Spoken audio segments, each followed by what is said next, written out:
And okay, so welcome everybody. We are very pleased to have you with us here this evening. My name is Kaylee Shannon Fiesel. I'm the Community Relations Manager here at the Tiffin Seneca Public Library in Tiffin, Ohio. Tonight's event is co-hosted by the library and the Heidelberg University English Department with the support of Brooks and Jean Warren Geckler. Their generosity with the Heidelberg English Department has made this series possible. This is the fourth series in the John Quinn lecture series. The first event was held in March of 2021. Dr. Ellen Scheibel from Bridgewater State University led a discussion on James Joyce's Dubliners. The second event was held in June 2021, and Dr. Gary Leonard, professor of literature and film at the University of Toronto, was the guest speaker. He discussed John Quinn's pivotal role in the publication of T.S. Eliot's poetic masterpiece, The Wasteland. And lastly, the third event focused on John Quinn's extensive art collection. That was held in March of 2022, and the guest speaker for that event was Dr. Virginia Reynolds Badgett. She is the assistant curator of special collections at the Boston Athenaeum, which is one of the most distinguished independent libraries and cultural institutions in the United States. And if you missed any of these events, you can view the recording on the John Quinn Lecture Series website, which was put in the chat just a few moments ago. Okay, so tonight we have panelist Holly Eberly. She is the teen librarian at the Algonquin Area Public Library District in Illinois. We have Aaron Van Lanningham, a professor of English at Loras College in Dubuque, Iowa. Judy Smith, the owner of the Pan Bookstore here in Tiffin, Ohio. And Autumn Kors-Foltz, a junior at the University of Maine at Farmington. So before we begin our panel discussion, I would like to introduce you to tonight's host, Dr. Barry Devine. Yes. To get him. Okay. Yep. So Dr. Devine is the assistant professor of English. He has been teaching at Heidelberg University for 6 years and is a specialist in the works of James Joyce and Irish modernism. Dr. Devine earned his MA in Irish literature at the University College Dublin and his PhD from the University of Miami. He is a contributor to the new Cambridge Centenary Ulysses, a 100th anniversary edition of Joyce's novel. So this is, like I mentioned, this is the fourth program in the John Quinn Lecture Series, which began taking shape in the fall of 2020. When Dr. Devine reached out to the library about partnering to present a lecture series on Tiffin native John Quinn. And Dr. Devine, could you please tell us a little bit more about John Quinn and how he fought against censorship? I sure can. And I'm going to share my screen. I like to show pictures as I'm talking so you can see the people that I'm talking about, because these are people who were doing things about 100 years ago. So I will share and start my slides. Okay.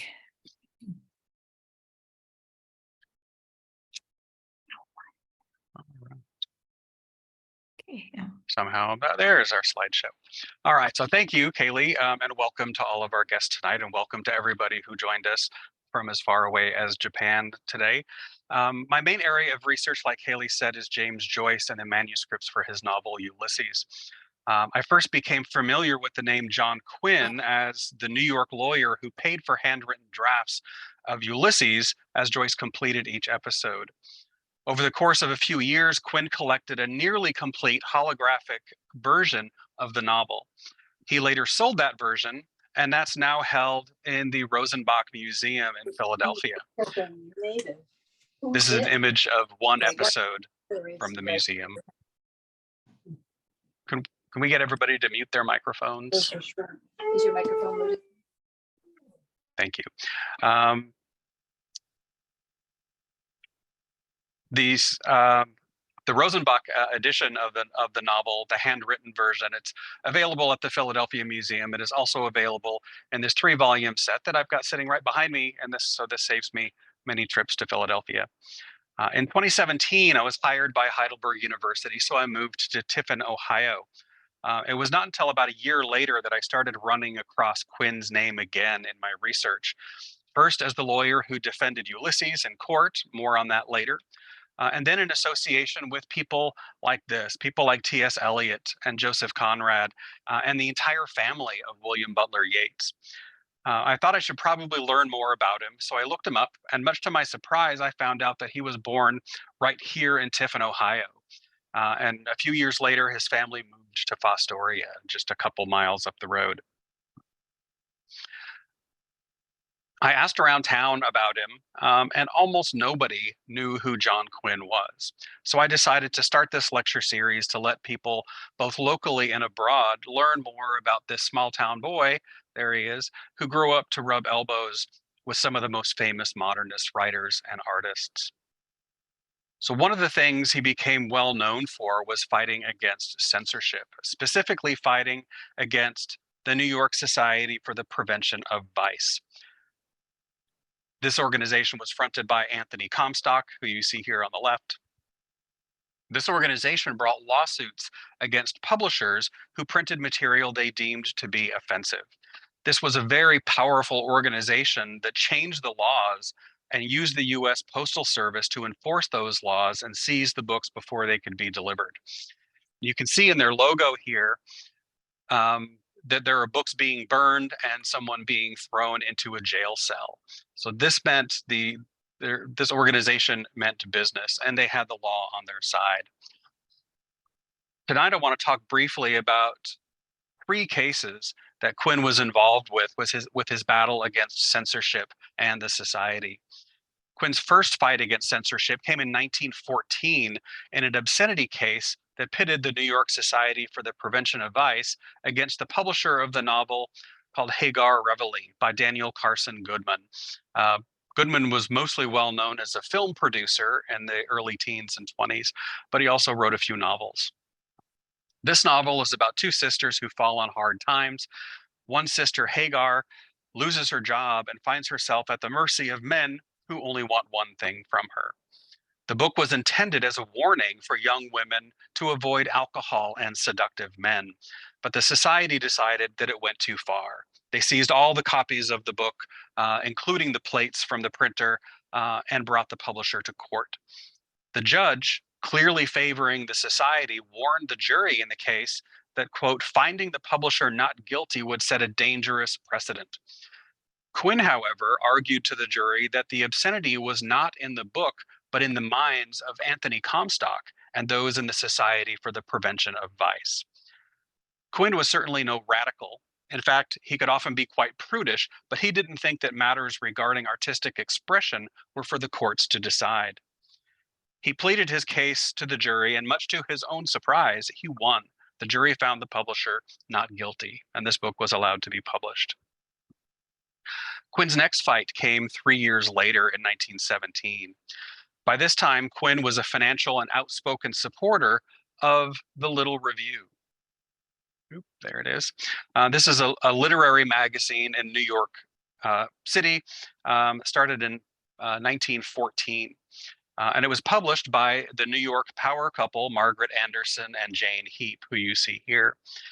Anderson and Heap stood bold and defiant against censorship of any kind. They were both very outspoken. And in fact, the motto of their magazine, which was initially literature, drama, music, art, which you see here, after a few run-ins with the society, they changed their motto to, you see it at the bottom, making no compromise with the public taste, in all caps, basically shouting their defiance to the world. Quinn had been warning both of them for years that Comstock and his society would come after them unless they softened their editorial voice and voluntarily censored some of the works that they were printing. His warnings came not in support of censorship, but from a legal position, knowing that he would be unlikely to win another case against the Society for the Prevention of Vice. The law was clearly, if unfairly, on the side of censorship. So Quinn warned Anderson and Heap to operate within the law, even if they disagreed with it. The October 1917 issue of the Little Review included the story Cantleman's Spring Mate by Wyndham Lewis. I love this photo of Wyndham Lewis. This issue of the magazine was suppressed by the US Post Office, and Quinn had to defend the story and its publishers in court as they fought to get the suppression ruling overturned. Quinn appeared in court before the very same judge, and this time failed to get the ruling overturned. Anderson wrote in the next issue of the Journal that Quinn brilliantly and humorously defended the Little Review and that she was surprised by the judge's decision. Anderson further defended the mission of the Journal by stating, "The Little Review was founded in direct opposition to the prevalent art values in America. It would have no function or reason for being if it did not continually conflict with those values." So you can see that Anderson was a very strong opponent of censorship. Anderson and Heap did not face any legal trouble in this case. They were, in fact, the plaintiffs. They simply lost their motion to have the seizure of the magazine overturned, and so they moved on. Anderson's defiance, however, put them under more close observation from the society, who began to scrutinize every subsequent issue of the magazine with a hostile eye. A few months later, and against Quinn's very strong advice, Anderson and Heap published another response to the Wyndham Lewis case written by Ezra Pound. Ezra Pound was the European editor of the Little Review. This appeared in the March 1918 edition, which is the same edition that ran the first installment of James Joyce's Ulysses. Pound wrote in a defiant response to the law that he quoted in detail in the article and said, "That, gentle reader, is the law, the amazing, grotesque, and unthinkable, ambiguous law of our country." He hilariously referred to the now deceased Anthony Comstock as the late Dr. Condom, and he argues that his lingering influence, meaning Comstock's lingering influence in the judge's decision, is a damning indictment of American civilization. For those of you who know what later became of Pound, it's a bit ironic for him to say. Quinn later argues with Pound that they must remain within the bonds of the law, writing, "There are many provisions in the law that are absurd. I've run up against them, but Christ, I haven't wasted my time in trying to reform them. I've left that up to the long-haired nuts of the bar associations." The fact that Pound's angry response to being censored appears in the same issue as the beginning of Ulysses is likely not coincidental. Pound and Anderson had been raving about Joyce's work to anyone who would listen. Anderson wrote regarding the first 3 episodes of Ulysses, "This is the most beautiful thing we'll ever have. We'll print it if it's the last effort of our lives." Pound wrote to Quinn anticipating their certain censorship for publishing Joyce's work, and he was resigned to the fact that it might end the magazine entirely, and he gave Quinn the option of just walking away. Pound wrote, "The Joyce is worth being suppressed for. I don't think it or anything else is worth taking up swaths of your time defending." Much to everyone's surprise, the Little Review published those initial segments of Joyce's novel without much incident. They continued publishing installments of Ulysses for 2 years with only a few minor skirmishes with the Society. But in late 1920, the Society filed obscenity charges against the Little Review and their publisher. Quinn did not walk away, and instead staged an admirable defense of the Little Review and of James Joyce's novel, despite the fact that he didn't care for it much. Quinn knew that the law was not on their side. He knew that he would lose the case, but he hoped to at least salvage the opportunity for Joyce to publish the complete novel at a later time. Knowing Margaret Anderson's fierce and outspoken defense of Joyce against censorship in general, Quinn wisely, as you'll soon see, urged her to let him do all of the talking in court. During the first day of the trial, the most offending excerpts from Ulysses were read aloud. But one of the judges stopped the readings and asked that it not be read in the presence of Margaret Anderson. Quinn defended her right to be there by stating the obvious to the court, "But she's the publisher, Your Honor." The same judge responded that Anderson clearly did not understand what she was publishing. This infuriated the already furious Anderson, but she held her tongue. Quinn put up a gallant defense that week and the next, and at one point thought he may have actually turned the judges to his client's side. Despite his best efforts, though, the judges ruled against Anderson and Heap, charged them with a fine of $100, and would have sent them to prison were it not for Quinn's quick thinking, stating that the passages read in court were the most offending passages in the novel, which was not true, and that there were no more of Joyce's works would be published in the Little Review. That part was true. In her rage, Anderson printed a scathing review of the entire trial in the next edition of the Little Review. This included the fierce response that she was not able to say directly to the judge who insulted her. She wrote, "Since I am the publisher, it may be apropos for me to tell you why I have wanted to publish it more than anything else that has ever been offered to me. Let me tell you why I regard it as the prose masterpiece of my generation.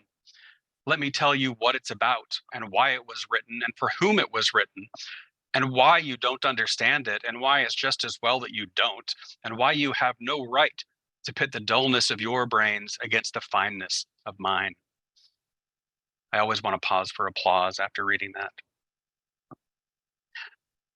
A couple years passed after this trial, and Quinn shifted much of his focus to his art collection. In 1924, just 3 years after the case, his health declined rapidly as his intestinal cancer returned. Quinn died in July of 1924. His sister had his body returned to Fostoria, Ohio, where he's buried in the Quinn family plot, just about 15 miles from here. So that's a little bit about Quinn and his fight against censorship in the 19-teens and 20s. So now it's time to fast forward 100 years or so and talk about our current fights against censorship and book banning. So I'll turn things back over to Kaylee so she can introduce each one of our panelists.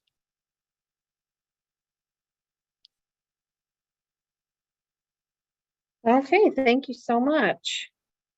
So now that we've heard about John Quinn and his fight against censorship, our panel of experts will discuss the current fight from their unique perspective.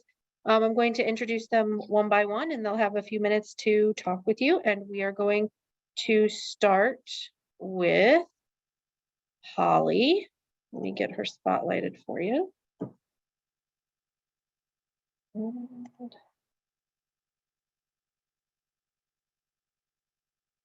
Okay.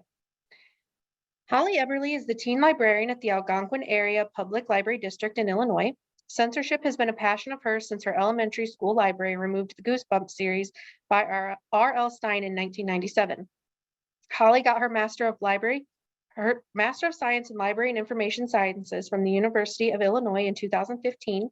She was on the American Library Association's Intellectual Freedom Committee from 2019 to 2021. While writing for ALA Intellectual Freedom blog from 2019 to 2022, Holly had the opportunity to speak with many library workers all around the country regarding the censorship cases that they reported to the ALA. Thank you so much for joining us tonight, Holly. Oh, thank you for having me. So as Kaylee said, I am Holly. I've been a teen librarian for about 2 years now. And before that, I was a children's librarian for about 5 years. And I have experienced several book challenges from the front lines, as we say, in person at the reference desk. I'm just doing my librarian thing and someone comes in screaming, angry, yelling. That was mostly during my time as a youth librarian, actually, though. I've noticed the past 2 years, I've really only had one challenge to like young adult and teen material. That kind of surprised me. I thought I'd have more. But that challenge was just online. It didn't really amount to anything. There wasn't any screaming or yelling. And that was Flamer by Mike Curato, that book. But the first book that I ever had that was a big explosive challenge was This One Summer. It's a graphic novel. But there's a few other books I've had people complain about. So I have, that frontline experience. And like Kaylee said, I got my Master's of Library and Information Science from the University of Illinois. And I've been working in libraries ever since I myself was a teenager, actually, since I was a summer reading middle school volunteer. So I've kind of worked my way up from volunteer all the way to librarian in the library world. Mostly in public libraries, though I did do 1 year in my, when I was an undergraduate at my university's library, I was a student employee at their special archives, special collections area. But again, like Kaylee said, since I got my master's, I've become more involved with the American Library Association, or ALA. And that is the professional organization for librarians and library workers. It's not exactly a union or anything like that, but they advocate for us in Washington, D.C., and they just have a lot of resources, a professional organization. And I was on that intellectual freedom committee from 2019 to 2021. They're just 2-year terms and life just got too busy for me to renew it. But if anyone is curious, most of that is like committee votes on ALA resolutions. It's a lot of behind the scenes stuff. Not exactly what I was looking for though. So that's why I started writing for the Office of Intellectual Freedom blog. And I got the chance to interview library workers from all around the country about their respective challenge cases. Some of them wanted to be anonymous, some didn't. And I won't detail like every single case that I covered, but I'll just tell you where they're from, just so you can kind of see how it's all over the country. So my first one the first case that I interviewed someone, it was down in Lafayette, Louisiana, and that was about a library program.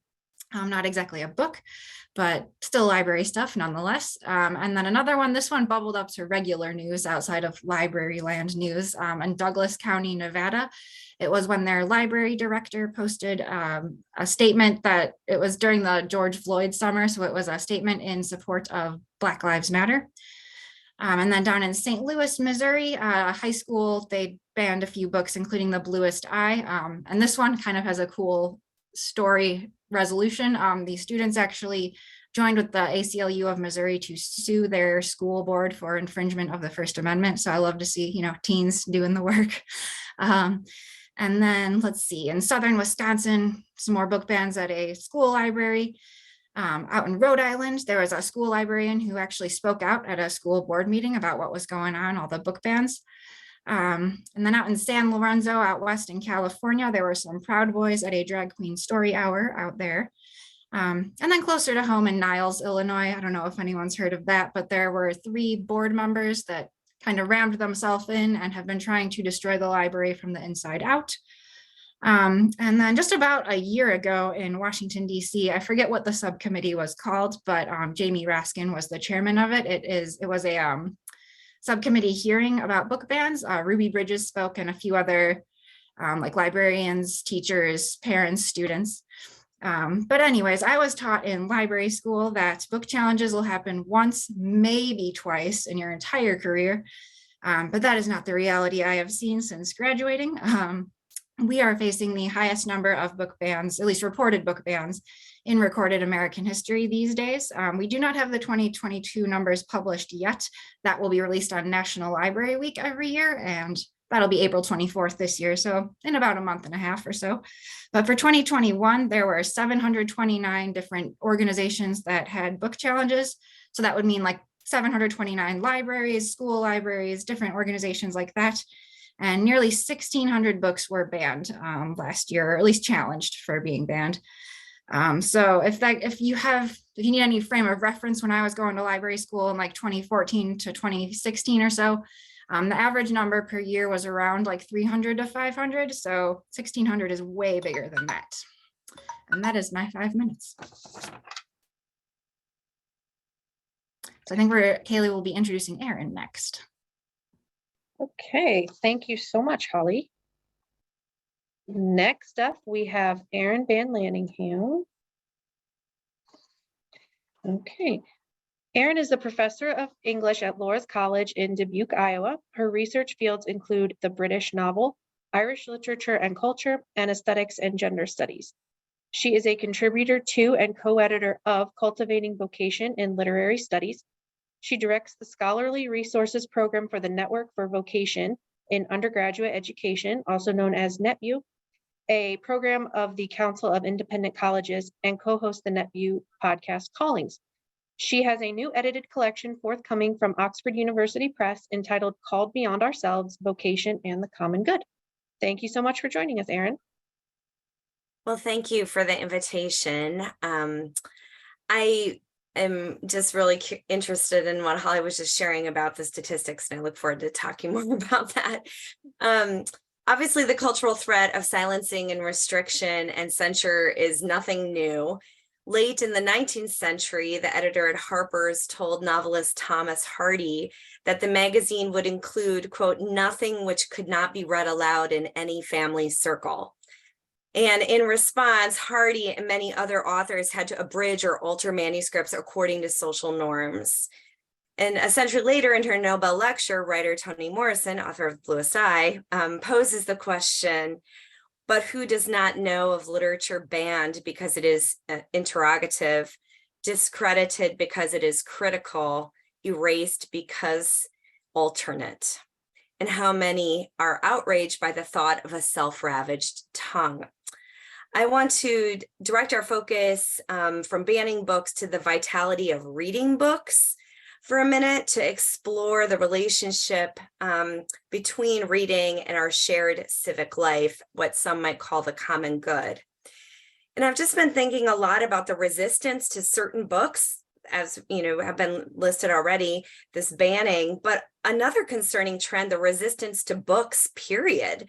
The idea that books are so threatening seems mildly absurd, given that we live in an age of a tweet, endless episodic television, various hybrid media spaces where videos and text commingle. In the January issue of The Atlantic, Thomas Chatterton Williams wrote a piece entitled "The People Who Don't Read Books," in which he cites 3 influential and wealthy young men in the public sphere, not even of the same political affiliation, who publicly dismissed and even despised the notion of reading any book. I'll let you read the article for yourself for the particulars, but I pull here Williams' assessment of these figures. He writes, "It is one thing in practice not to read books, or not to read them as much as one might wish, but it is something else entirely to despise the act in principle. Identifying as someone who categorically rejects books suggests a much larger deficiency of character." This is not about banning books, but it seems to me to be in the same family of concerns, a sort of dismissal and avoidance of content, and by extension, a dismissal and avoidance of the different, the complex, the challenging, what Morrison describes as the alternate. Williams lands on the question of the deficiency of character, which I think is a salient point. A lot of book banning attempts to make an ethical or moral argument about content in texts. I would like to situate my comments here in an ethical framework as well, noting that the very real question of character formation in us as readers and citizens, taking as a starting point that we have an ethical obligation to each other, those we know and understand, and those who are strangers to us in our communities and workplaces and classrooms. And books offer us an opportunity to connect with strangers. Yet, once those strangers become people with whom we work and learn, it becomes more difficult to dismiss their needs and dreams as not linked to our own. What is banned then is the possibility of what Wayne Booth calls the types of friendship or companionship a book provides as it is read, as well as the sort of friendship that can arise in the common spaces of civic life. When we think about ethics and books, our character formation, we ought to make an argument of the value of books to open us up to a range of emotions and experiences. That includes alienation and belonging, difference and familiarity. So I have 2 alternative words that I just want to put out there to counter the effects of banning. And I'd like to start with the idea of building character through reading, through an experience of blurring.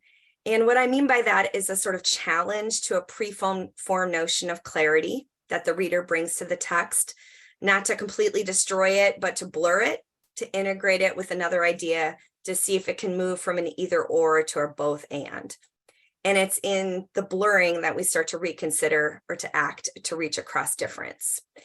And that is what literary scholar Adam Newton would describe as blurred boundaries between reading people and reading plots, between the separate domains of life and story. Blurring does not mean that life is the same as story. And I think that's a salient point here, that characters are the same as us or that we need to identify or be like them. That's not what's asked of us. Blurring boundaries, however, can invite us within the framework of ethical reading to consider the actions required of us by the blurring. What does it mean to read with strangers if we only sympathize but do nothing to mitigate the situations we encounter through reading. Second, when I ask students to read anything, I'm normally asking them to be committed to each other and to the text in that work of reading, which I understand to be the work of critical inquiry, analysis, interpretation, appreciation, awe. Reading binds us together, whether we like it or not. And even beyond this pun, reading is about the binding, the bonds of community. And so being bound together as readers, bound to characters or authors, readers bound to other readers in relationship to other thinkers across time and place, that binding is significant. It has the potential at least to deepen and build our character, not even by becoming like the characters we meet, but those in public forums, coffee shops, classrooms, but because we're bound through the interpretive work of what matters to others and to us. So banning books is in some ways a resistance to being bound to others in civic society, a way to not encounter what we might see or feel is strange. The loss is certainly in that is in confronting and reading what seems strange and different to us. We lose the opportunity to become less strange to each other and to see and deepen and understand the binding together. We lose a chance to become more human in the best way, kind, compassionate, empathic, and concerned. And finally, as someone who believes in the widening and deepening of reading lists and for college classrooms and libraries to have new and innovative and diverse voices from the past and present, I am mindful of the warning made by literary critic John Gilroy to not put too much emphasis on changing the syllabus.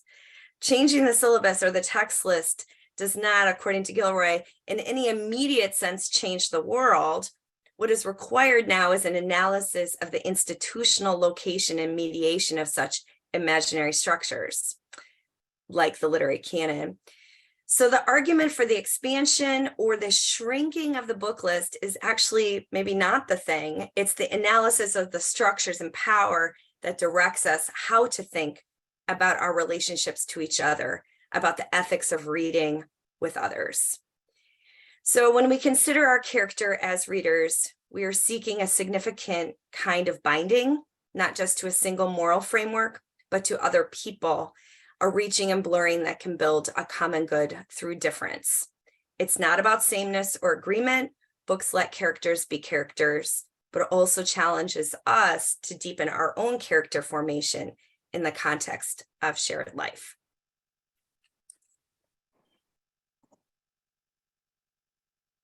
Thank you so much, Erin. Next up, we have Judy Smith. Judy is the owner of the Panyan Bookstore here in downtown Tiffin. She started as a pop-up bookstore in August of 2021 and opened her brick and mortar store in September 2022. Judy hails from Galesburg, Michigan, and moved to Tiffin to attend Heidelberg. She graduated in 2020 and works at the National Center for Water Quality Research on campus. Thank you so much for joining us tonight, Judy. Well, thank you so much for having me. I feel woefully unprepared in comparison to what Holly and Erin just presented. I will say that. I went the total informal route on this one. So I have a few notes that I'll look over, and I just wanted to start a conversation. So actually, I will say when I was approached by Dr. Devine to actually be part of this panel, he sent me a message through my business, Facebook Messenger, and he said, I quote, "I usually invite one expert to discuss each lecture's topic, but this time I am inviting a panel of experts."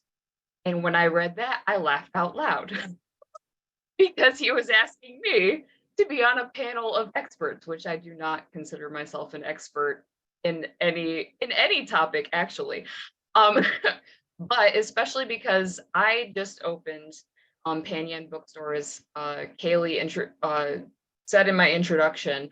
I just opened Panyan Bookstore in downtown Tiffin in September. And then before that, I was actually attending the University of Toledo, still living in Tiffin, but commuting to the University of Toledo. I had been accepted straight into the PhD program for biology and ecology. And so my whole path was going to be a scientific modeler. And that's actually what I still do at the water quality lab at Heidelberg. I came crawling back after I dropped out of grad school because I realized that wasn't the path for me. And so I decided, to my parents' chagrin, to open a bookstore instead of attend university. And so at university, obviously I studied in my undergrad at Heidelberg, math, science, and computer science. I didn't study English, literature, or politics. As you can imagine, I've gotten lots of questions on why in the world did you decide to open a bookstore then? And my answer is yes, of course, I was a passionate reader as a kid. I think like most people, then once I hit high school and college, I kind of dropped off and I was only reading what was required because I felt so busy. And then once I graduated, I started to rediscover my love of reading. And so on top of that, Tiffin needed a bookstore. When I've always wanted to own my own business, and I grew up in an entrepreneurial family. My parents have owned a shoe repair store since 1988. And I always knew I wanted to own my own business. And the one thing I knew I could do and that Tiffin needed was a bookstore. So that's how I am here today. So I questioned whether I really had something to contribute when Dr. Devine approached me, but I actually realized that my contribution was really in my experiences of opening my bookstore, not necessarily in the continuation of it, but especially in the decisions I had to make when opening it. So for those of you who are in Tiffin, you know this, but for those of you who don't live in Tiffin, Tiffin is a small conservative town. Besides the universities, we have 2 universities here, and that's where the not so conservative part of the population resides.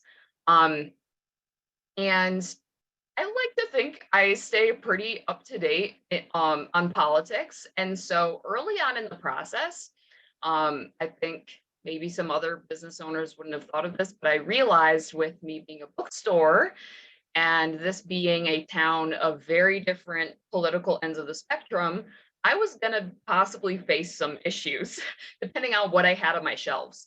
And I won't lie, and especially in some of the first days of people coming in, I had many people analyzing my bookshelves to try to decide what end of the spectrum I was on, which I thought was quite entertaining. So, and it also showed that it was actually a good idea that I had thought of this before I ever even opened my doors. So I had to ask myself the question, how do I attempt to be as apolitical as possible while staying true to my values? Because I guess you can say that's the benefit of being a small business owner, is that I get to decide what I put on my shelves.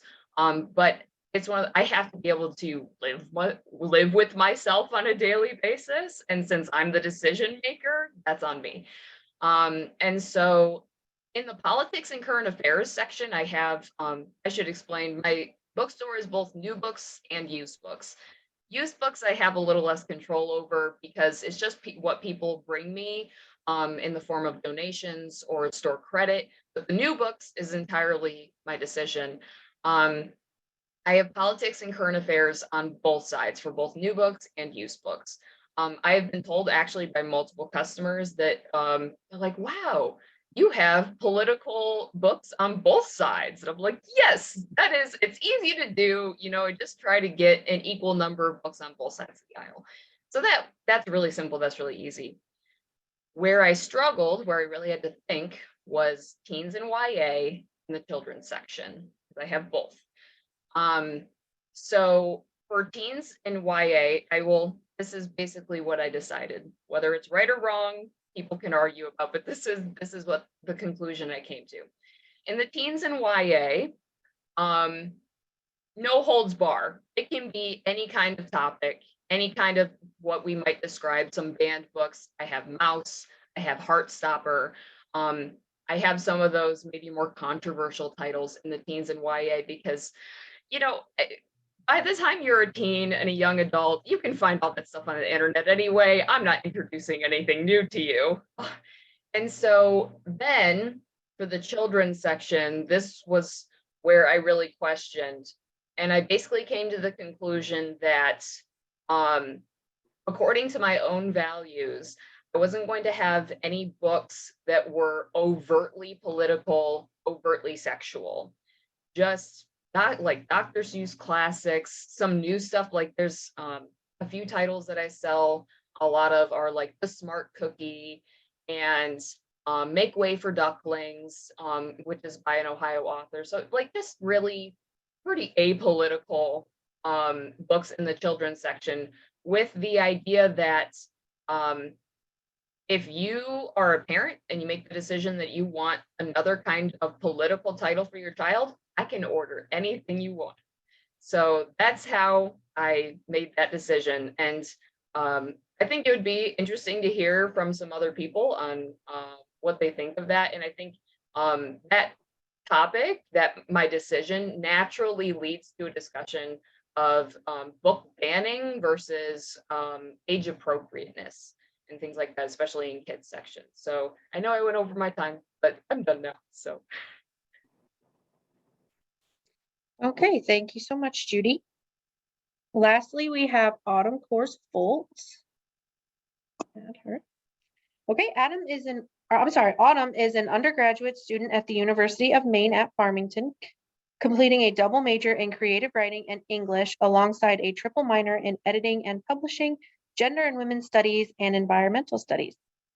They are the Eastern Region student representative of Sigma Tau Delta, the president of their campus's writing guild, and the station manager of WUMF 91.5 FM. Autumn is a poet who is invested in the ways literature informs and changes community, and is currently working on an academic analysis of literary traditions and queer correspondence of the past century as a Wilson Research Fellow. Thank you so much for joining us, Autumn. Hello, and thank you for having me. I'm thrilled to be here. And so much of what people have said really remind me of like my formative memories in libraries, which as one can imagine of a future English student, I spent a lot of time in my libraries as a kid. And so I attend university in Maine, but I grew up in Baltimore, Maryland, and I spent a lot of time in my library. But my favorite books growing up to check out at my library were never the fiction books or the poetry books, but rather I spent a lot of time in the guides sections and like the resource and the help section. And what I really loved as a kid was, and I remember spending a lot of time doing this, is that I loved looking at books that were meant to help kids who I could really empathize with, but not necessarily find myself in their position. So I loved looking at books that were about, you know, how do you deal when your like parents are incarcerated, or how do you deal with a home where your parents are divorced, or like books that were meant to speak to those kids. Even though I myself wasn't in that circumstance, I could read those books and kind of understand a different perspective of kids who are growing up like me. And I fully believe that that's something that made me understand people from a young age in ways that I wouldn't be able to. And so I think that for me, when I think of libraries, I think of them more than anything as sites of community. And when I think of book bannings, I think of the ways that that challenges and threatens to shape those communities. And so I first got involved mostly with book bannings as the Eastern Region representative of Sigma Tau Delta, which is the International English Honor Society. And that's an organization that connects both the high school leg, which would be the National English Honor Society, as well as the undergraduate, graduate, and alumni.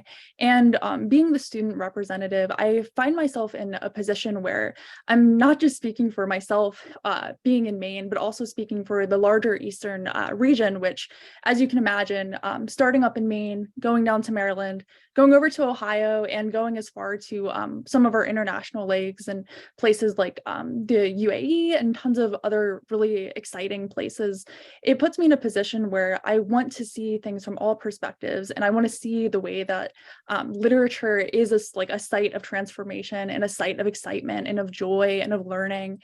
And being in this position has allowed me to do that. And Sigma Tau Delta, something that is at the core of a lot of what we talk about, is just the way that literature gives us the capacity to do that, and also the way that book bannings threaten that. And so I kind of come to book bannings invested in that, but also something that we do is that every year, to coincide with Banned Books Week, which Holly talked about, we kind of lead a celebration where we celebrate banned books, we celebrate the reading of them, the uplifting of them, and that's where I really got my start in investing my time in learning about banned books. And so yeah, what I kind of just want to talk about is the way, like I mentioned, of the library as a sort like a center of a community hub and center. They don't just provide books, but they also provide community resources. And I also firmly believe that no matter what library you walk into, it is a representation of that community.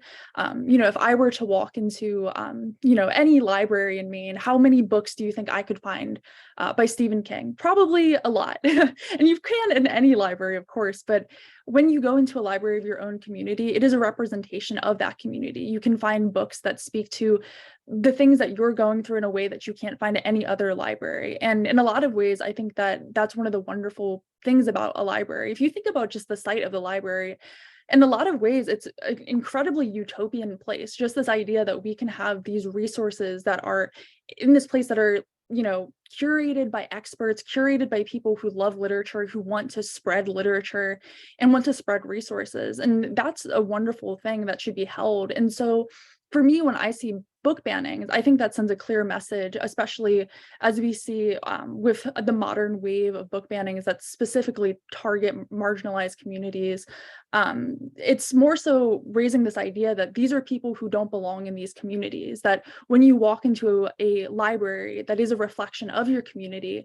And if all of the books in that library that represent LGBT content have been banned, what does that say about the community that is being held there and what is being expected and what's being uplifted? And so I think that if we're to view libraries as places that not just hold members of our community, but also hold the sensibilities of the community, hold what's like deeply felt and deeply held, what's secret about our community, what's exciting about our community, then it also needs to hold all aspects of that.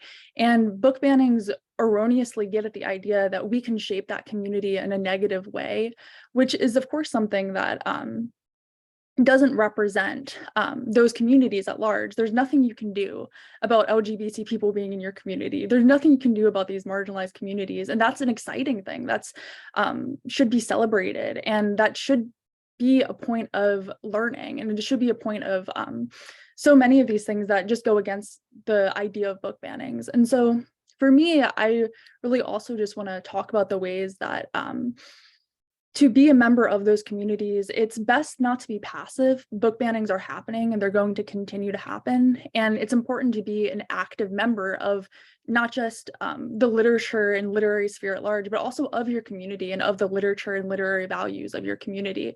I think that a few things that I want to talk about that are ways that you can do that is number one, local news. Local news is the best way to find out what books in your community are being specifically targeted and also where they're being targeted at.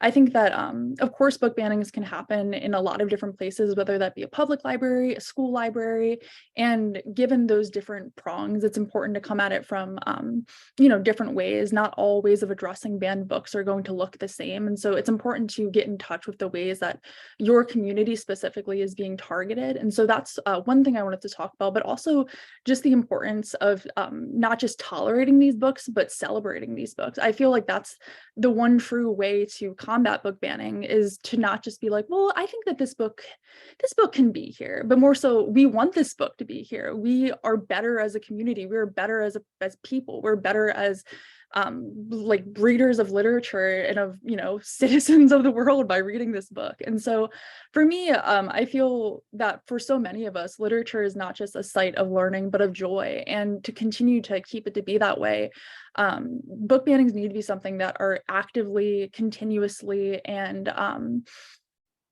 often led against. And so I think that that's kind of what I just wanted to talk about, is that it's important to be a supporter of these books and to actively engage with the ways that they can transform our communities. Because I truly do feel, to be a lover of literature, you believe in the ability of literature to transform. And book bannings, I think, just get at this idea that they don't have that capacity, or that that capacity to do so is harmful, which is of course something that should be fought against. Yeah, that's what I have. Okay, thank you so much, Autumn. Okay, I'm going to add the spotlight to all of our panelists and to Dr. Devine for so he can moderate our Q&A session here.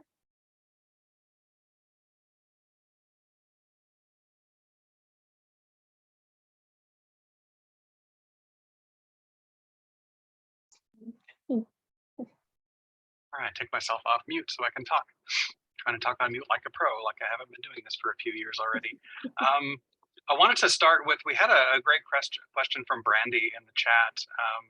She said, I'm curious, if a book is banned, how do they keep it away from the general public, or does it just not get published in the first place?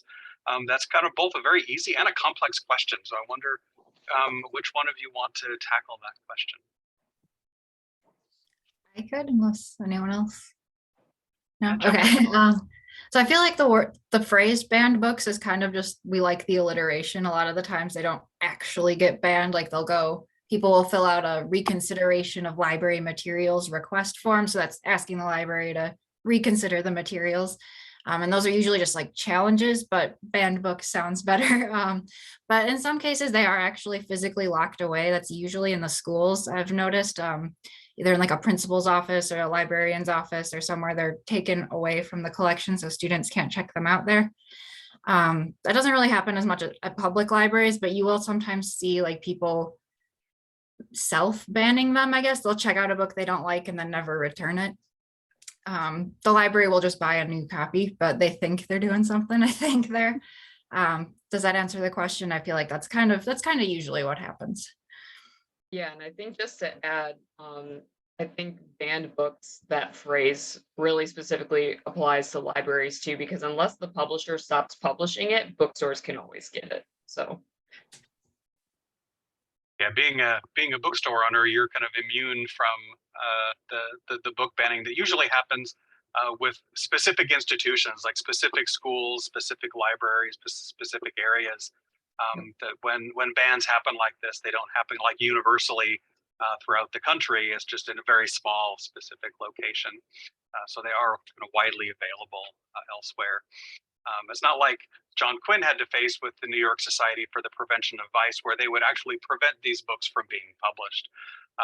And they have, I can't remember the record of books that they prevented from being published, but it was in the hundreds. It was like 300 or 400 books that they stopped from being published, usually by going and raiding the publisher and destroying and burning books and destroying the plates and things like that.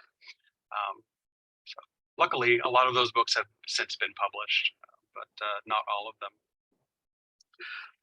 I wanted to jump next to, there was a bit of synergy between something that Erin said and something that Autumn said. And I wonder if you guys can kind of both talk about this a little more. And Erin, you were talking about in this, when you were talking about blurring and binding, that when we take away books, we take away this opportunity, we lose the chance to become more human. And I thought that was just a really great way to talk about how books affect us. And then Autumn, you said toward the end of your talk that reading makes us better people. So this kind of idea of making us a better person, making us more human,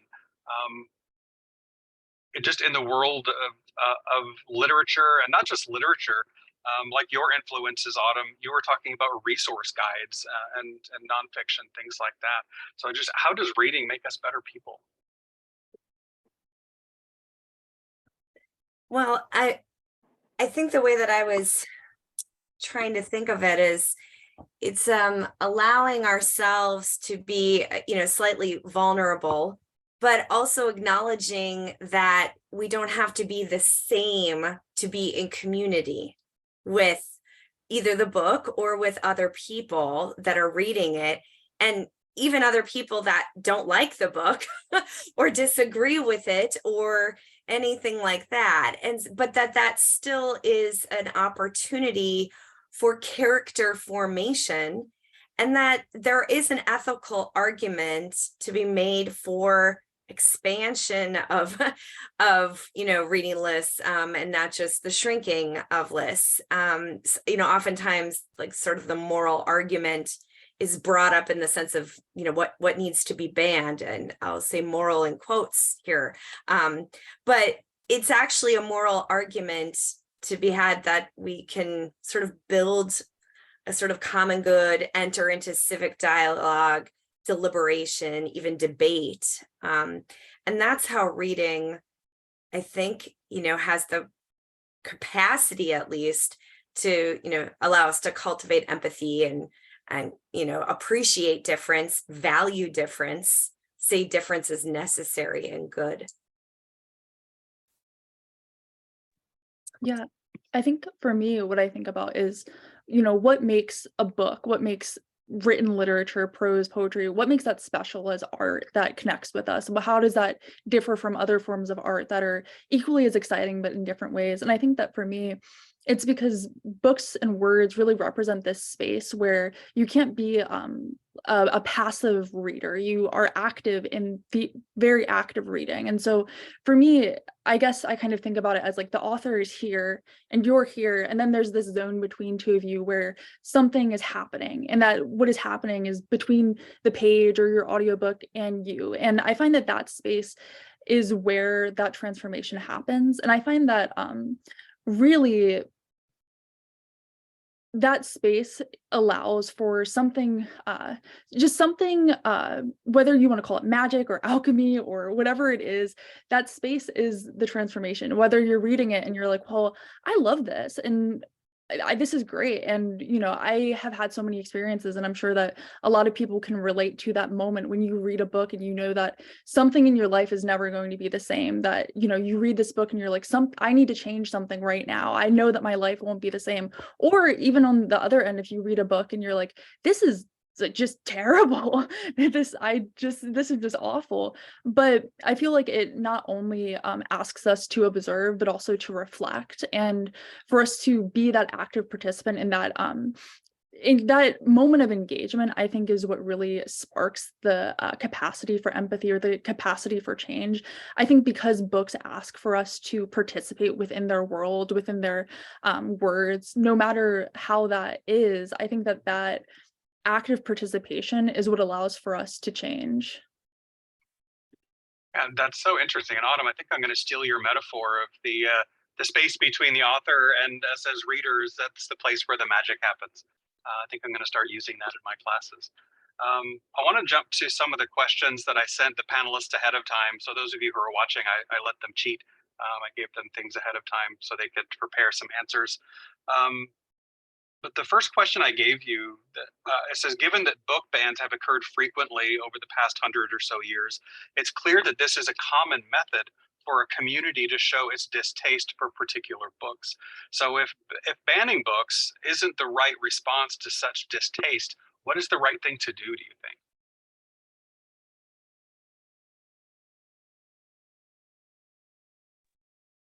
I guess I can start. Sure.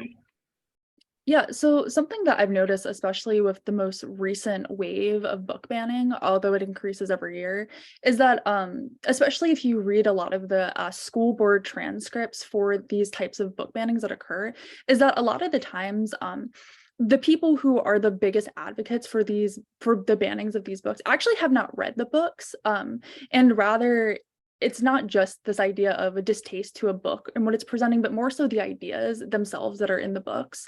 And I think that you can specifically find this, and of course this is jumping a few questions, but more so the idea of limiting like marginalized communities and the way that they can exist in these books. And so I think that for me, I would, number one, just wish that people who are the biggest advocates for the banning of these books would actually just read the book and see what they're advocating for the banning. I think I've been shocked actually how how much discourse there can be about a piece of literature that people on either side oftentimes have not actually read. And I think that's for me the first step is to read the book, which seems like an easy first step. But I think that the idea of like response to distaste, I think that discourse is important, and discourse is it's like, it's electric, it should happen. But I think that conversations are different than just the idea of like a widespread limit on people and of identities. And so I think that a lot of the times the banning books is more so like a bad faith argument against a group of people, as opposed to actually a distaste towards the ideas being presented in the book. And so I think that it's an interesting question, because I feel that there's many answers, but at the same time, it's a little bit difficult to talk about how can you respond to the distaste of a book you actually haven't read. And so I'm curious to hear what other people advocate for. I would be the opposite, actually. I said, don't purchase, check out, or read books you find distasteful. And I have books I find distasteful too. And I start reading them, I don't like them, I just put them down. It's really not that hard. Some people think it's hard, I guess, but I won't speak to publishing or bookstore trends because we have other experts here for that. But books that end up, never getting checked out at the library. Libraries are not archives that can house every single book ever published in all of humanity, so we get rid of them. We don't really think it's not like we get rid of them in a censorship way, but if a book is sitting on my shelves for 5 years and not one single person has checked it out, like that's a clear sign from the community that they aren't interested. So, vote with your dollar if you're buying books, vote with your checkout if you're checking them out from the library. But we notice if you're not liking a book, we could put a better book there instead. So that's what I have to say for that one. So not to interrupt the flow of things, but post was just put in the chat. It's a link that shows kind of what's happening with censorship news around the country from bookriot.com. And then Holly, correct me if I'm wrong, but the ALA blogs also keep up on current book bans, don't they? The blogs will kind of tell you things that are happening. It's not going to give you specific numbers or anything like that. I would probably reach out to your state's library organization. So the Ohio Library Association, or in my case, it's the Illinois Library Association. They might have more like state specific lists or certain books that are in the news. But Kelly Jensen with Book Riot, she's their like censorship person that writes all those articles. She's a good resource. Excellent. So Aaron and Judy, back to the question about, if so banning books isn't the right response, what is the right response for a community to express that distaste? Yeah, I think I really, really agree with Holly on this, that people in a community are going to vote with their dollar, especially with their dollar, and also with what they decide to check in and out of libraries. And I think that's perfectly the prerogative of a community to do so. And that's the other thing. If you see that something isn't on the shelf at a bookstore, or if you see it's not on the shelf at a library, and you think, you and your friends are like, hey, we should have this, you can make requests to a library, you can ask a bookstore to put it on the shelf. So it goes both ways for sure. I guess my argument comes from, where I literally sit in the conversation, which is in a college classroom. And as an English professor, but what I would always say is bring in more texts, which is a little bit what Holly's saying, like, so sort of like move the conversation one step beyond, so that there are more conversation partners. So if you don't like this particular book, then yes, don't check it out. But in the case of a class, if it's assigned, the goal is always to have it in conversation with other texts and opinions. And so I think, that's one way to think of it. I was sort of thinking though that when Autumn was talking earlier, you know, there is a sense of that if you read and you're an active participant, you know, that will change things. I think that that's certainly the hope.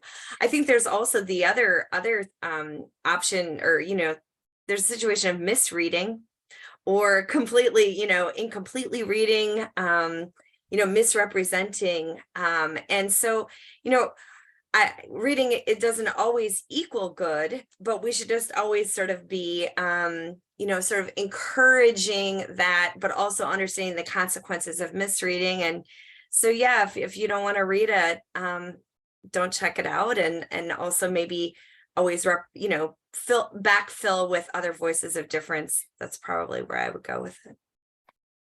And I think Erin and I are kind of in a unique position. We get to witness these misreadings pretty frequently because we read student papers all the time. And that does happen, you know, more frequently than I would like to see, but that does happen. I want to jump to something that I saw in the news just yesterday. Is that there is in Illinois, so Holly may know about this a little bit, there's a new law that's being proposed that would deny funding to public libraries that participate in any book banning. My first reaction to hearing this was right on, you know, they're, you know, gonna, you know, put the smackdown on people who are banning books. But then it occurred to me that, you know, libraries are sites, like Autumn was saying, libraries are sites for community resources. And it's places where people can go access the internet for free and get books for free and, you know, use the resources to print resumes and things. So I'm thinking that this is maybe not such a good response to this idea of libraries banning books. So I'll throw this first to Holly because this is happening in her state.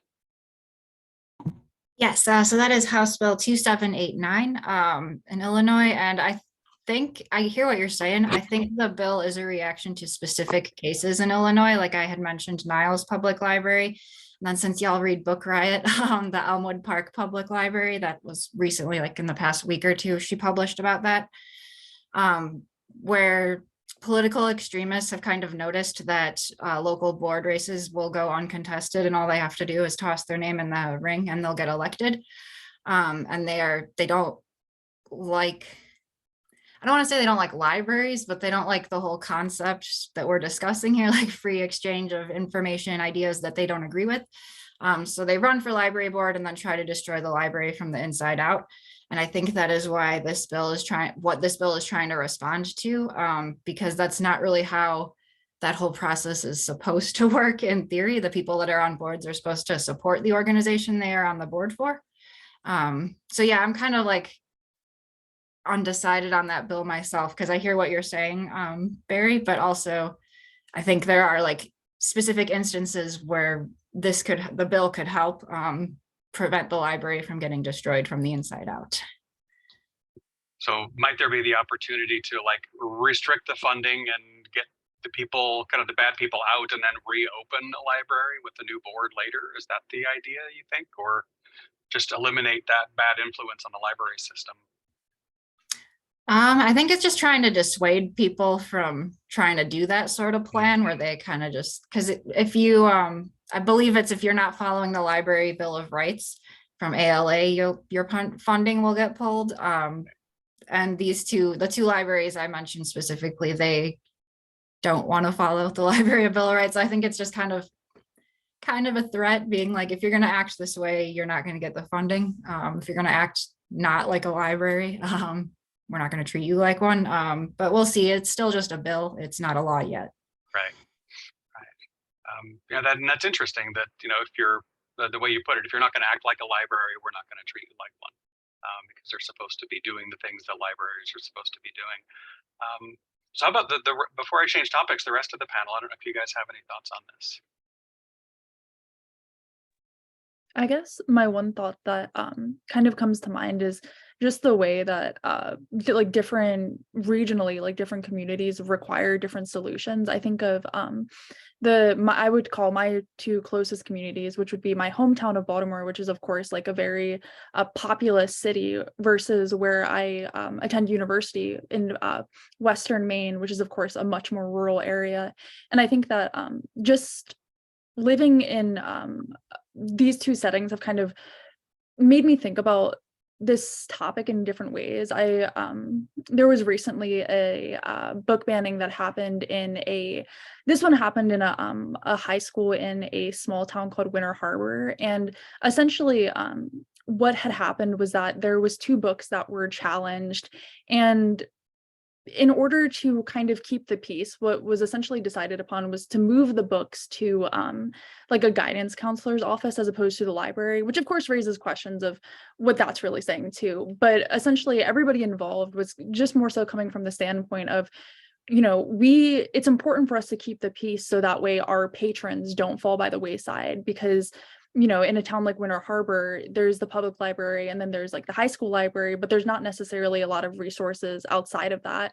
And so I think it's interesting because, of course, in rural communities versus more urban communities, there's different ways that like different solutions, and also different ways that would work in completely opposite pathways. And so I think that that's what comes to mind for me. Excellent. I'm going to jump down my list of questions to the number 4, which was actually a follow-up to number 3 that I'm not going to ask.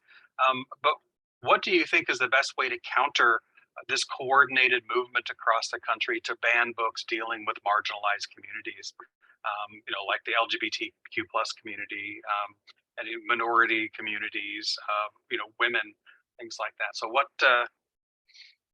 do you think is the best way to counter these movements?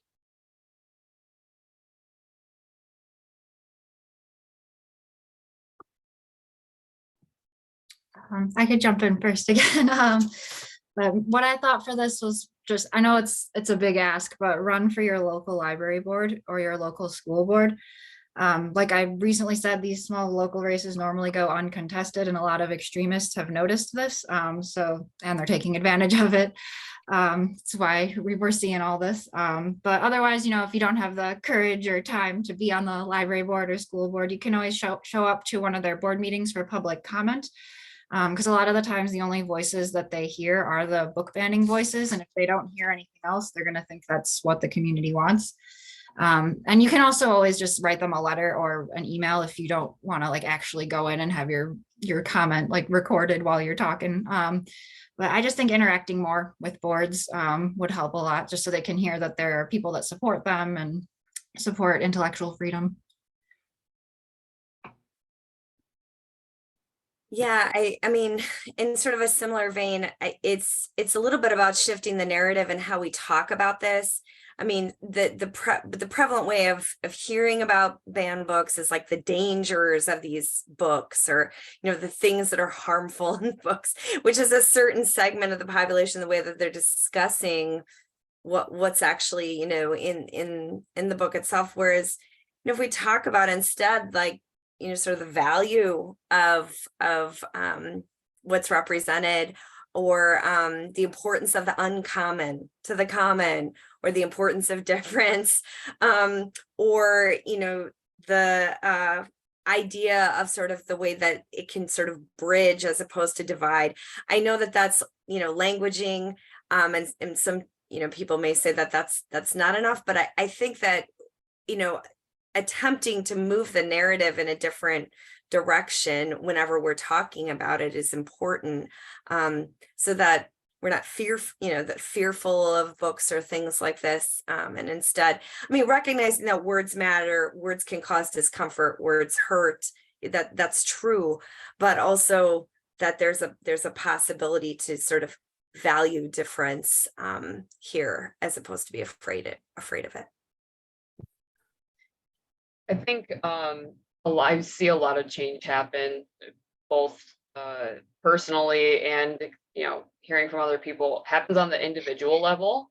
So I think that if we want to combat banning books, one of the best things you can do is to talk to your friends and family about banned books, or go buy a banned book and share it with your friends and family, and have a discussion about why was this book banned, and why it's still valuable to have it around.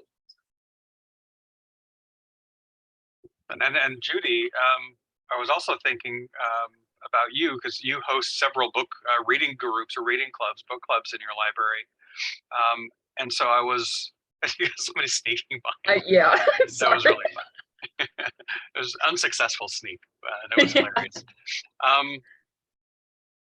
But I noticed that one of the books that your book clubs are reading are Song of Achilles, which I think is a great novel, but it falls into the LGBTQ plus category. And I don't remember, who was leading that book group. But do you think like hosting these book groups in the community is a way to help combat this as well? Oh yeah, 100%. So that book club is sponsored by Seneca Proud here in Tiffin. So it's for the entire county, but we primarily get people from Tiffin. And so they read Song of Achilles first. They're now reading Middlesex as their next book. So they are focused on not only LGBTQ topics, but also LGBTQ authors. So they do kind of a mixture, but I think that it's a great way to show support for, we've been talking about marginalized communities. I think it's a great way to show support to them, and to have a space for them to talk about those topics as well, and to read those topics with each other. And so far, I don't know of anyone of differing opinions who's joined the group, but I'm kind of hopeful that maybe somebody who we might call a county, maybe some Tiffin County with differing views would hopefully join the group. I would love to see that, and have an open dialogue there. That's what I built my bookstore for, was open communication for all people. So. And just walking into your store and seeing that there's a stack of these books for sale and people are going to be talking about it together, that's not something to be afraid of. Yeah, no, that's fantastic. And if you're not following the chat, Wendy T just posted a link in there, the ALA's website about advocacy for banned books, which I will definitely be clicking on and checking out. So thank you, Wendy. Trying to find my place in my notes. So for any of my students watching, that I take all sorts of notes and highlight things and draw lines and things, and then pretty soon my highlights and lines become absolutely meaningless because everything is circled or underlined. I guess I'll go back to my questions. I'll find that thing later. I think we've hit on some of these. I'll jump to question number 2. And this says that some organizations are more affected by censorship and book bans than others. For example, public libraries and schools are often the targets of those who wish to ban particular books or to challenge particular books. So how might we defend these organizations? How might we support the libraries and schools to show them our support when we're not necessarily in a position of direct influence, that we're not on the boards yet? We're just kind of a concerned member of the community.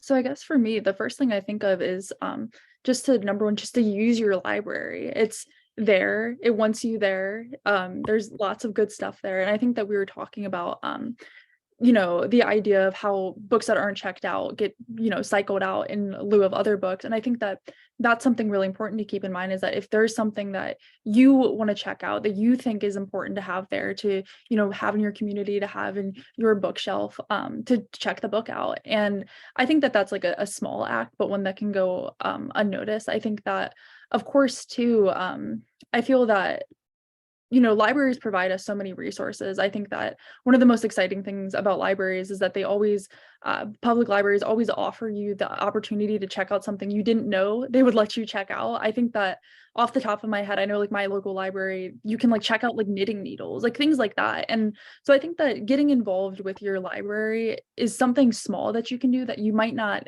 know that the ramifications or the power of it. But by using your library, you're using that resource and you're saying that like, this is a resource that I care about, that I am invested in, that I want to see like flourish, that I want to see succeed. And I think that that's one way to be loud and to be, you know, enthusiastic. And I think that in terms of like changing the narrative, I think this is something that is very true, is just this idea that I think a lot of these arguments, I would call them pretty bad faith arguments, that a lot of the times I feel that people, especially when parents kind of come from this perspective of like, well, if my middle schooler checks out this book, then they'll be exposed to these ideas that I think could potentially harm them, or that they're not ready to be open to, or things like that. And I think that, of course, the reason why in the year 2023 this is a bad faith argument is because the internet exists, and the internet is available to all of us at all times. And most likely, I would say, if like your middle schooler wants to check into some salacious idea, they're probably going to Google it before they would think to look at it in their library. And so I think that just this idea of like the reframing of the library, not as a place of like holding secretive ideas, but rather a gathering space, a space that can be used and can be celebrated, and that you know, is more so seen for what it offers as opposed to what it like salaciously suggests. I think for me is one thing that I would advocate for is just to use your library and to use it as much as you can. I think I'm that for summer reading. yeah, Holly, do you want to respond to that at all? Or That's all I was gonna say. So go ahead. it was like such a good commercial for public libraries. Absolutely. I think that, I mean, I'm so encouraged by this sort of an event. And I think that this is sort of a model of how to do things in terms of supporting each other in the work. It's an example of what we might call the public humanities in action, you know, where it's like, you know, the sort of people in the, you know, at universities and colleges partnering with, you know, the public library, with independent bookstores, with, you know, sort of encouraging citizens to talk together. And I think that, you know, the sort of more ways we sort of draw lines between the work that we all do, so that it's not, you know, isolated, like, oh, the librarians are fighting that battle. Well, actually, it's like all of us. And so if we're able to sort of talk across segments of our communities, that's very helpful. And the more that we sort of, I think, as educators, push towards the other spaces that are represented here, that's really good, but also even spaces that aren't on the screen, right? Other workplaces and neighborhoods and things like that. And just to plug my local library, this event that we're all taking part in right now is a product of our local public library. The Tiffin Seneca Public Library is an amazing partner for this entire series, and we wouldn't be having this conversation without them and without all of Kaylee and Jessica's hard work. So we've got a few minutes left. I just wanted to throw out to the panelists an opportunity to give any final thoughts. But first, I want to recognize Kathleen Dixon Donnelly's cat, who made an appearance. If you were my student, you'd be getting extra credit for having your cat show up. But so what do you guys think? I just want to point out, this is Robert Benchley. Nice. Of the famous Algonquin Roundtable. This is Robert Benchley, so say hi. Well, Robert Benchley is very welcome. Yeah, so final thoughts on tonight's event, on this topic, anything we haven't touched on? Go ahead.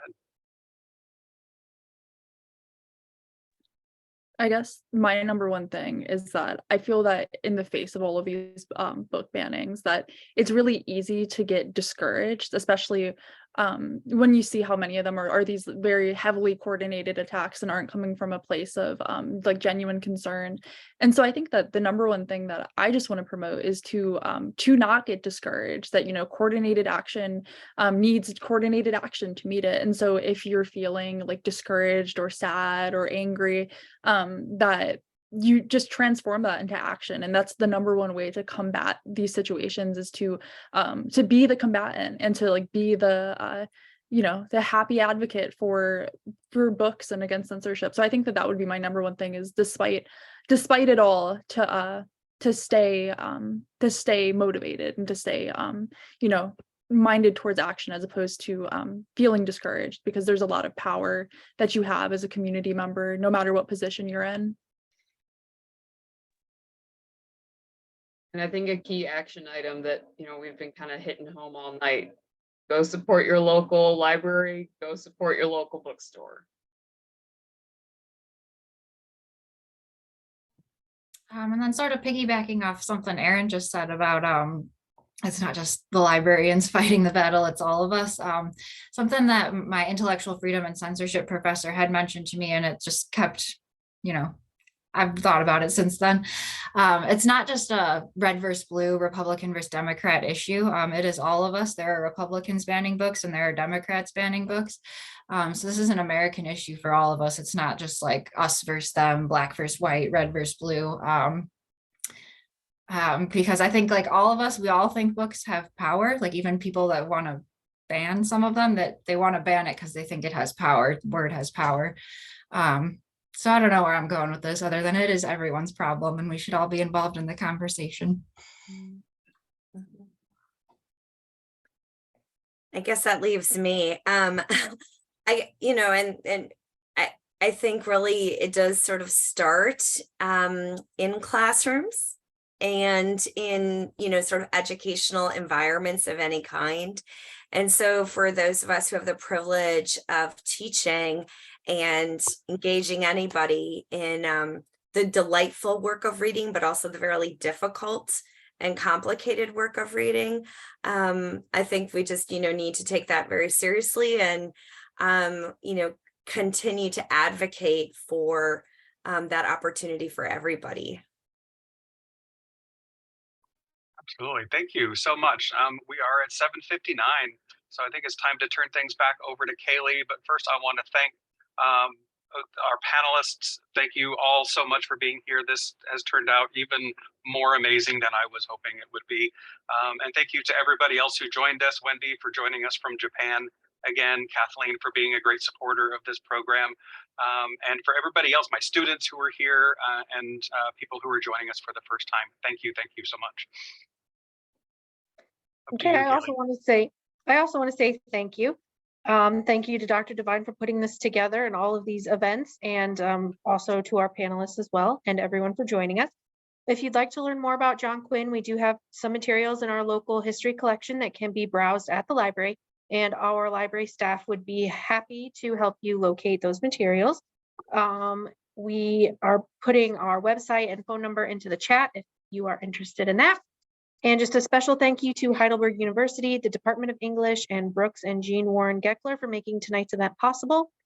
And another reminder that a recording of tonight's program will be posted on Heidelberg's website if you want to check it out again, or check out the past programs in this series. And again, I just want to thank everyone for joining us, especially our wonderful panelists, and we look forward to seeing you all at future events, both online and at the library. Thank you so much. Good night, everybody. Thank you again for coming. Have a good evening. Thank you again. Bye, Sarah.